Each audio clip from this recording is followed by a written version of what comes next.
اعوذ باللہ من الشیطان الرجیم بسم اللہ الرحمن الرحیم۔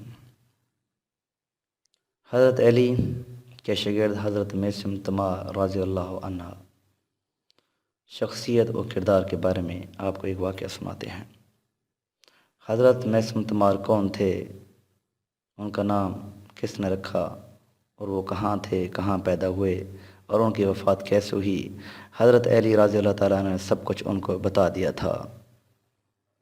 حضرت میثم تمار اسدی کوفی رضی اللہ عنہ صحابی رسول صلی اللہ علیہ وآلہ وسلم ہیں، اور حضرت مولا علی شیر خدا اکرم اللہ وجہ الکریم کے انتہائی قریبی ساتھی اور وفادار تھے۔ بعض مورخین نے آپ رضی اللہ عنہ کو ایرانی اور اہل فارس لکھا ہے۔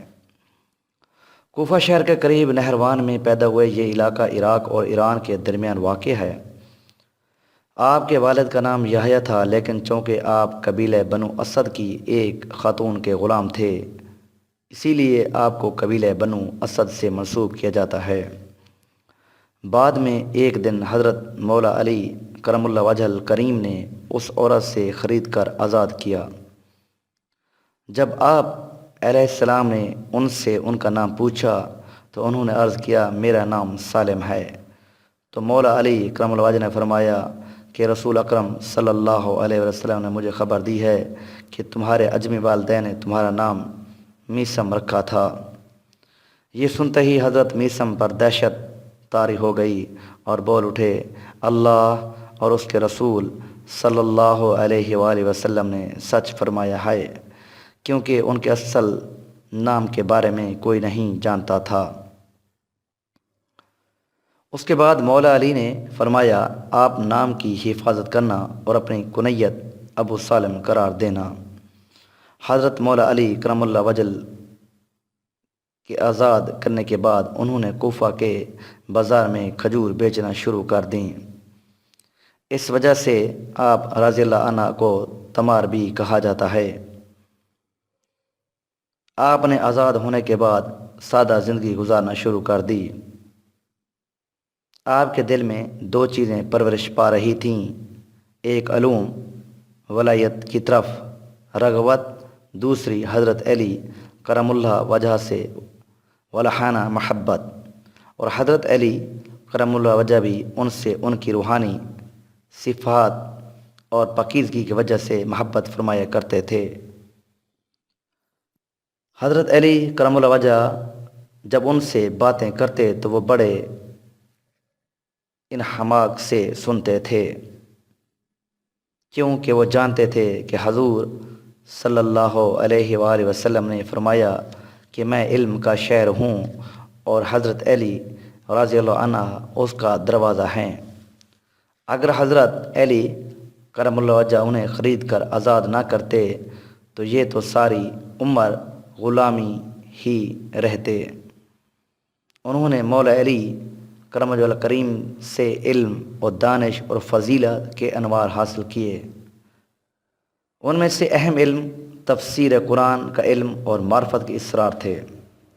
حضرت علی کرم اللہ وجہ الکریم اور میثم تمار رضی اللہ عنہ کے درمیان جو اخلاص اور صمیمیت تھی، اس سے ان دونوں ہستیوں کے درمیان مودت و محبت کے رابطے کا اندازہ لگایا جا سکتا ہے۔ حضرت مولا علی کرم اللہ وجہ الکریم جناب میثم تمار رضی اللہ عنہ کی کھجور کی دکان پر تشریف لے جاتے تھے اور وہاں پر ان سے گفتگو فرماتے اور انہیں قرآن مجید اور دینی معرف کا درس عنایت فرماتے تھے۔ اس لحاظ سے آپ کو باب مدینۃ العلم کا شاگرد خاص کہا جائے تو مبالغہ نہ ہوگا۔ اس شاگرد و خاص پر باب مدینۃ العلم کہ ان معرفت کے علوم اور درس قرآن کا بعد میں ایسا اثر زیر ہوا کہ چشم فلک نے اس آزاد کردہ غلام کو ایک شہر آفاق مفسر قرآن کی حیثیت سے دیکھا۔ حضرت میثم تمار رضی اللہ عنہ عالم اسلام کے ایک بڑے مفسر قرآن اور تنزیل و تفسیر اور طویل قرآن میں اس قدر متجر تھے کہ ان کے درس قرآن میں جب امام المفسرین والمحدثین حضرت ابن عباس رضی اللہ عنہ بیٹھے تو حکم دیا کہ میرے لیے قلم اور کاغذ لایا جائے تاکہ قرآن مجید کے بارے میں میثم تمار رضی اللہ عنہ کے کلام کو لکھ لوں۔ حضرت میثم تمار رضی اللہ عنہ نے فرمایا، تفسیر قرآن کے بارے میں جو پوچھنا چاہتے ہو پوچھ لو، کیوں کہ میں نے قرآن مجید کی تفسیر طویل کے علوم امیر المومنین مولا علی کرم اللہ وجہ کریم سے سیکھے ہیں۔ آپ نے حضرت علی کرم اللہ وجہ کریم سے بہت سی احادیث مبارکہ سنی اور انہوں نے اس سلسلے میں ایک کتاب مرتب کی تھی۔ افسوس کہ کچھ روایتوں کے علاوہ اس کتاب کا کوئی جز باقی نہ بچ سکا۔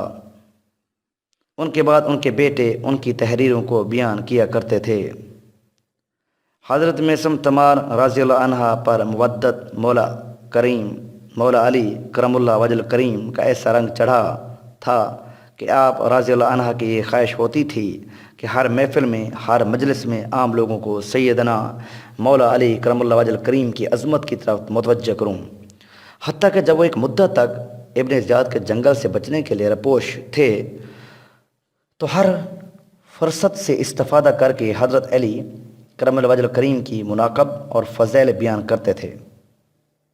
آپ رضی اللہ عنہ علوم اسرار سے واقف اور بڑے دور اندیش تھے۔ وہ بہت سے آنے والے حوادث اور فتنوں سے آگاہ تھے۔ ضرورت کی صورت میں افراد کی ظرافیت کے مطابق لوگوں کو ان کے بارے میں آگاہ فرماتے تھے۔ جس طرح میثم تمار رضی اللہ عنہ خود اہل بیت اطہار کی خدمت میں تھے، اس طرح ان کے دو بیٹے شعیب بن میثم اور صالح بن میثم بھی اہل بیت سے مودت کرتے تھے۔ انہوں نے امام جعفر صادق اور امام محمد الباقر علیہ السلام کی صحبت پائی۔ حضرت میثم تمار رضی اللہ عنہ فن خطابت اور سخن وری کے ماہر تھے۔ آپ وقت کے جابر حکمرانوں سے بے باک کلام کیا کرتے تھے۔ بازار کوفہ کے میوہ فروش دکانداروں کے حقوق کی آواز اٹھانے کے لیے جب بھی ابن زیاد کی شکایت کی جاتی تو آپ رضی اللہ عنہ کی سخن وری سے استفادہ کیا جاتا تھا۔ آپ ان کے نمائندہ کے طور پر حاکم کوفہ کے پاس جاتے اور بڑی فصاحت کے ساتھ گفتگو فرماتے۔ حضرت مولا علی کرم اللہ وجہ کریم نے میثم تمار رضی اللہ عنہ کو ان کی شہادت سے آگاہ فرمایا تھا۔ ایک دن مولا علی کرم اللہ وجہ کریم نے لوگوں کو ایک جماعت اور اپنے دوستوں کے سامنے میثم تمار رضی اللہ عنہ سے مخاطب ہو کر فرمایا، اے میثم، میرے بعد تجھے گرفتار کیا جائے گا اور پھانسی پر لٹکایا جائے گا۔ دوسرے دن تیرے منہ اور ناک سے خون بہے گا، اس طرح کہ تیری داڑھی رنگین ہوگی، اور تیسرے دن ایک ضرب سے تیرا پیٹ چاک کر دیا جائے گا، یہاں تک کہ تیری جان نکل جائے گی۔ اس کے انتظار میں رہنا۔ پھانسی کی جگہ عمر بن حریث کے گھر کے سامنے ہوگی اور تو 10واں شخص ہوگا جسے پھانسی پر لٹکایا جائے گا۔ پھانسی کی لکڑی دوسروں کی نسبت چھوٹی ہوگی۔ میں اس خرما کے درخت کو تجھے دکھا دوں گا، اور دوسرے دن اس خرما کے درخت کو انہیں دکھلا دیا۔ سیدنا مولا علی کرم اللہ وجہ کریم کی شہادت کے بعد میثم تمار رضی اللہ عنہ ہر روز اس درخت خرما کے پاس جاتے تھے جس پر انہیں سولی پر چڑھائے جانے کے متعلق مولا علی کرم اللہ کریم نے خبر دی تھی۔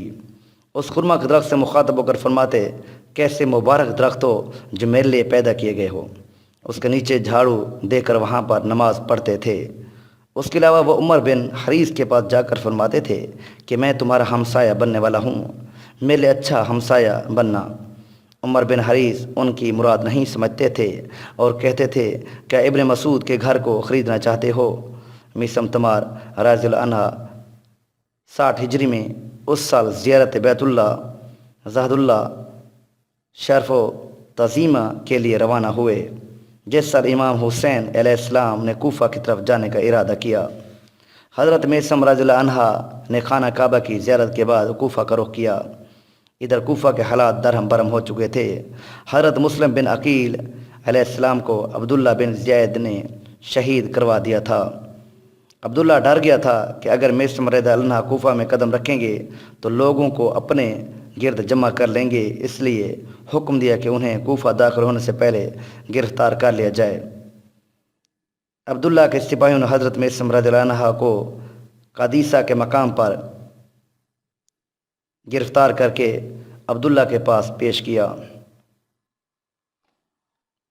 حضرت میسم رضی اللہ عنہ کو قادیسیہ کے مقام پر گرفتار کر کے عبداللہ کے پاس پیش کیا۔ وہاں موجود لوگوں میں سے بعض افراد نے حضرت میسم رضی اللہ عنہ کی طرف اشارہ کر کے کہا، یہ شخص حضرت علی کرام وجہ کریم کی نظر میں سب سے زیادہ محبوب تر تھا۔ عبداللہ نے کہا، افسوس ہو تم پر، کیا علی اس اجمی کا اس قدر احترام کرتے تھے؟ اس کے بعد عبداللہ نے حضرت میسم رضی اللہ عنہ سے کہا، علی بن ابی طالب سے اظہار نفرت کرو۔ آپ نے فرمایا، میں ایسا نہیں کروں گا۔ ابن زیاد نے دانت پیستے ہوئے کہا، خدا کی قسم میں تیرے ہاتھ پاؤں کاٹ دوں گا اگر تجھے دار پر لٹکا دوں گا۔ حضرت میسم رضی اللہ عنہ جواب میں کہا، اس دن کی خبر سیدنا علی کرم اللہ وجہ کریم نے مجھے دی ہے۔ پھر ابن زیاد کے حکم پر آپ رضی اللہ عنہ کو عمر بن حریث کے گھر کے سامنے اسی خرما کے درخت پر سولی پر لٹکا دیا گیا، اور آپ وار پر بھی محبت اہل بیت اور صفات مولا کائنات لب کشائی کرتے رہے، یہاں تک کہ آپ کے ہاتھ پاؤں اور زبان کاٹ دی گئی، اور سارے مظالم اس طرح ہوئے جس طرح باب مدینۃ العلم نے پیش گوئی فرمائی تھی، یعنی حضرت علی نے۔ بالآخر تیسرے دن آپ وار پر لٹکے ہوئے تھے کہ ایک ملعون خنجر مار کر ان کا پیٹ چاک کر دیا، اور اس طرح آپ رضی اللہ عنہ 22 ذی الحج اور ایک روایت کے مطابق 27 محرم کو جام شہادت نوش فرمایا کر مالک حقیقی سے جا ملے۔ حضرت میسم طمع رضی اللہ عنہ کا مقدس مسجد کوفہ سے چند سو کلومیٹر کے فاصلے پر نجف کے اصلی سرا کے کنارے پر واقع ہے۔ ان کے سنگ قبر پر ان کا نام حضرت مولا علیہ السلام کے صحابی کے عنوان سے لکھا گیا ہے۔